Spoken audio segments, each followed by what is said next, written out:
Today it's Spot Goes to School. Hey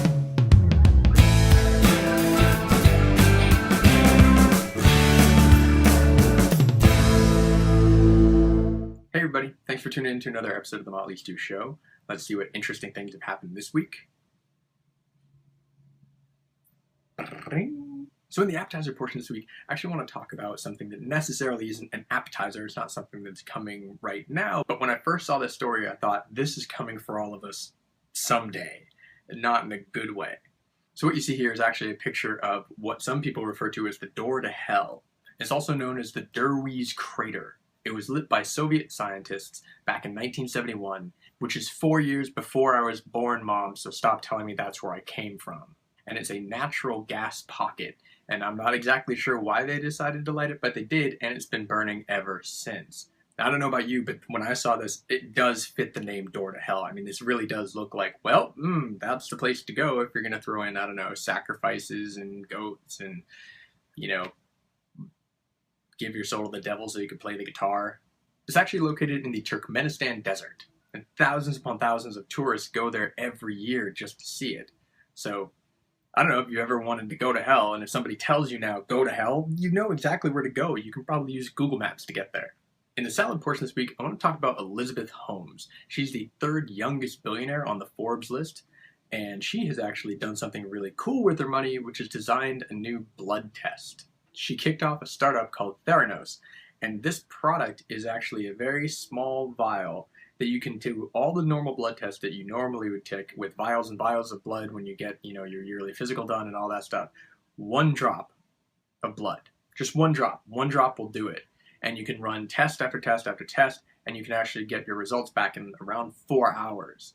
So it's a huge change in the idea. And I guess the reason why she came up with this is because she realized that the blood test methodology that we still use today hasn't been changed in decades. So she thought this is ripe for improvement, and she's right. I don't know about you, but if someone come in and say, look, I just need 1 drop of your blood and I can run every panel that we need, that's awesome. I'd rather not just sit there on a table and, be sucked dry. This should also help the national anxiety of those people who are afraid of needles. Not sure exactly when this is going to roll out to everybody, but as soon as it's ready for me, I'm using it. Now, the drinks portion this week, I want to talk about the new video campaign that the GOP is rolling out, and whoever thought of this, I mean, seriously, the marketing campaign behind this, the people at the desk who thought this was a good idea really must have been watching a lot of Mad Men and decided they needed to run their campaign exactly like them and just drink and smoke all the time, because only a drunk person would think this was a good idea. The first video that they launched of this is a parody of the show Say Yes to the Dress.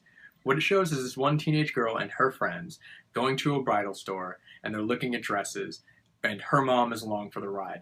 And yet, instead of talking about the dress, they're using the dresses as an analogy to choose between 2 different politicians.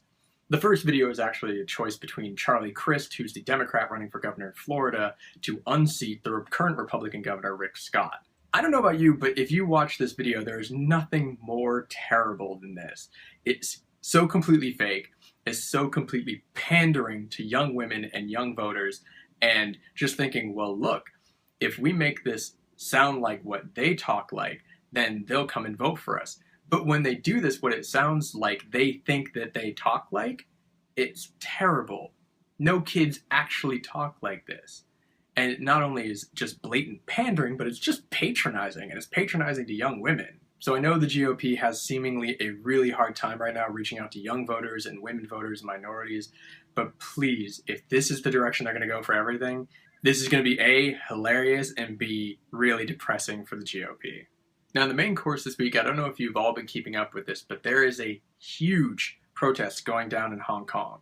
There's thousands upon thousands of people protesting in the streets, and it starts usually with civil disobedience, mostly just them filling the streets and sitting down. And it's been nicknamed the Umbrella Revolution because what they're doing is bringing these umbrellas to cover themselves from the tear gas that is actually being fired at them from the police. And it's really a brilliant way to block yourself from tear gas. Even though it might not be the most effective tool for blocking tear gas, it has become a huge marketing tool for the protest. People now see the umbrella as a symbol of this protest. And what actually is going on is Hong Kong is fighting for more democratic control of their local government. Back in 1997, the control of Hong Kong was actually ceded over to China by the British Empire when they left it alone. But now China rules it. And they said, oh yeah, sure, we'll have one rule, but you guys can run Hong Kong your way. We'll run China, the rest of China, our way. And, we'll be friends. But really, it hasn't turned out that way. What's basically happening is China is ruling Hong Kong the way they want to. And all the politicians in the Hong Kong government are basically being picked by the Chinese government in Beijing. So Hong Kong wants their own democracy. They want to vote for their own people. They want to control their own lives. And there was an agreement in place that said around 2017, China would let them do that. But China just released new white papers about their government procedures and said, you know what, we're not going to do that. And so that caused people to flood the streets. And basically, it's just been building and building and building. And all they want is the ability to elect their own leadership. Now, the government in Beijing doesn't really see it that way, and the current government in Hong Kong isn't exactly fond of it either. It's flooding the streets, it's hurting the business, it's hurting the economy, and the police are responding really, really aggressively. Lots of tear gas, lots of rubber bullets, and all sorts of stuff. Backpacks full of pepper spray.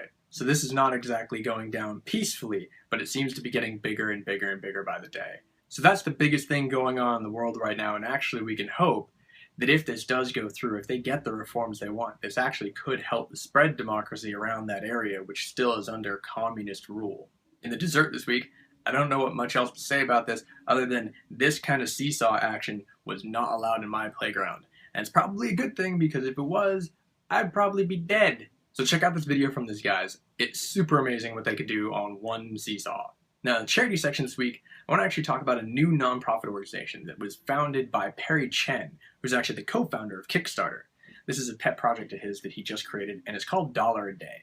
And what you do is sign up, you give them credit card information, payment information, however you want, and they bill you once a month for $30. But what they do with that $30 is every day they take $1, and they give that $1 from every single subscriber, add those all up, and they give it to one single nonprofit every single day. And they send you an email about what that nonprofit is. Now, if you're worried about who they choose and how they choose them, they look specifically for nonprofits that are very effective and have a proven track record. So they're not just making these up at a whim, and they're not just rolling the dice. These are people who actually study what they're looking for, and they're trying to find a way that the money that you're giving them gets the most value. Now, you can actually sign up with them to just get the emails to tell you the kind of people that they're actually donating to, so you can kind of get a feel for it first before you decide to sign up. But if you do want to sign up with them, it's $30 a month. They don't actually deduct $1 a day. It's billed monthly, and it's easy. You can help out so many different nonprofits around the world, all through one donation. Pretty cool. So the last thing I want to talk about in the Something to Chew On section this week is actually YouTube itself is reaching out to the politicians. They're reaching out to the government and saying, hey, why don't you come to us, use our platform, and create a channel for every single politician. Every congressman, every senator, every person in the administration has their own YouTube channel, so they can reach out directly to the constituents. Now, this could be awesome. It could be hilariously bad, but who knows? It could be the resurgence of something we haven't had for a long time, since the fireside chats of Franklin Roosevelt. This could be a really good thing, and honestly, I believe it is. Because just think of the access. You could actually send response videos directly back to these people. I would have to imagine the comments would probably be turned off, because I don't know how hard these people would get trolled every time they put up a video. But who knows, maybe they would leave the comments on and actually hear from their constituents. But I really think this is a good thing, because I think the more that we can have direct connection with our elected officers, the better. The more they can understand us, the more we can make our voices heard. And I think the more active people would be if they could feel that they have that connection. The best thing for our democracy is for everyone to be active. The people that just sit on the sidelines just weigh our democracy down. It doesn't really become a democracy if only 20 or 30% of the people vote. But if you could actually go onto the YouTube channel of your local official or state official and actually get to know them, get to see them, see what they would respond with, then maybe you would actually be moved to vote for these people. And speaking of voting, November 4th, midterm elections, get out there and vote. It's really important. So that's it for this week. Thanks for tuning in. It's another episode. You can like, favorite, subscribe. You can share it to everyone you want. It really helps out the show, and I think it's awesome.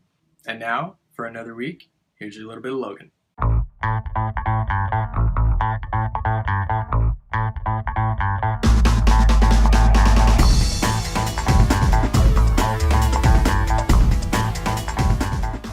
She kicked off a startup. She kicked off to kicked it off, da da da da da da da.